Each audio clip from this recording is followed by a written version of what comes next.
يحكى أنه كان هناك طبيب جراح شهير يدعى دكتور هشام، خرج على عجل إلى المطار للمشاركة في المؤتمر العلمي الدولي الذي سيلقى فيه تكريما على إنجازاته الكبيرة في مجال الطب.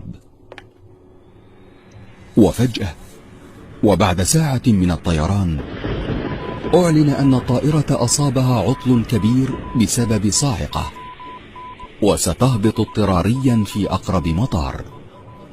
توجه الطبيب إلى استعلامات المطار مخاطبا: أنا طبيب عالمي، كل دقيقة عندي تساوي أرواح أناس، وأنتم تريدون أن أبقى 16 ساعة بانتظار طائرة؟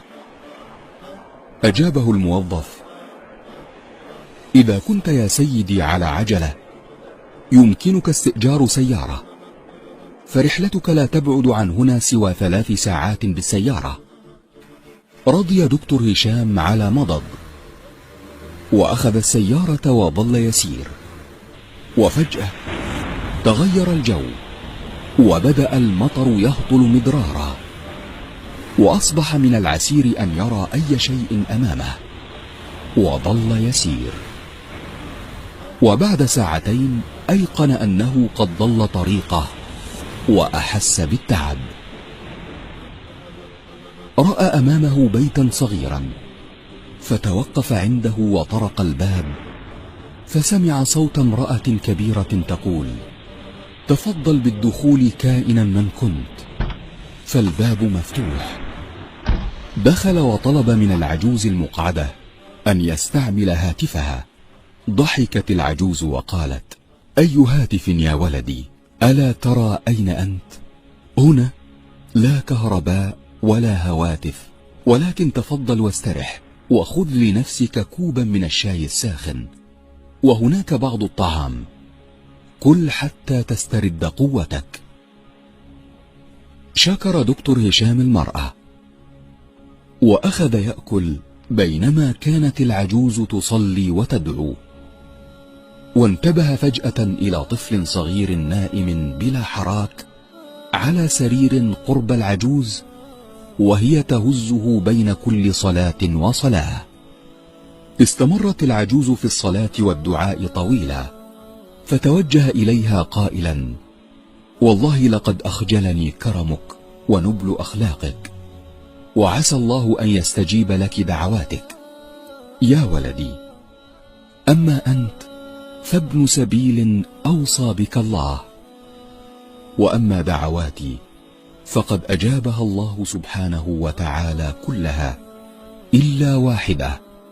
فقال دكتور هشام: وما هي تلك الدعوة؟ قالت: هذا الطفل الذي تراه حفيدي، يتيم الأبوين، أصابه مرض عضال عجز عنه كل الأطباء عندنا، وقيل لي إن جراحا كبيرا قادر على علاجه يقال له دكتور هشام، ولكنه يعيش بعيدا عن هنا، ولا طاقة لي بأخذ هذا الطفل إلى هناك، وأخشى أن يشقى هذا المسكين، فدعوت الله أن يسهل أمري. بكى الطبيب وقال: والله إن دعاءك قد عطل الطائرات، وضرب الصواعق وأمطر السماء كي يسوقني إليك سوقا، والله ما أيقنت أن الله عز وجل يسوق الأسباب هكذا لعباده المؤمنين بالدعاء، إلا بعدما رأيت بعيني. حينما تنقطع الأسباب لا يبقى إلا اللجوء إلى خالق الأرض والسماء. وإذا سألك عبادي عني فإني قريب، أجيب دعوة الداعي إذا دعان. سبيل الدموع سبيل مريح، تنهدى يا صاحي كي تستريح، وبث الدعاء الخفي الصريح يسعك الفضاء الرحيب الفسيح. سبيل الدموع سبيل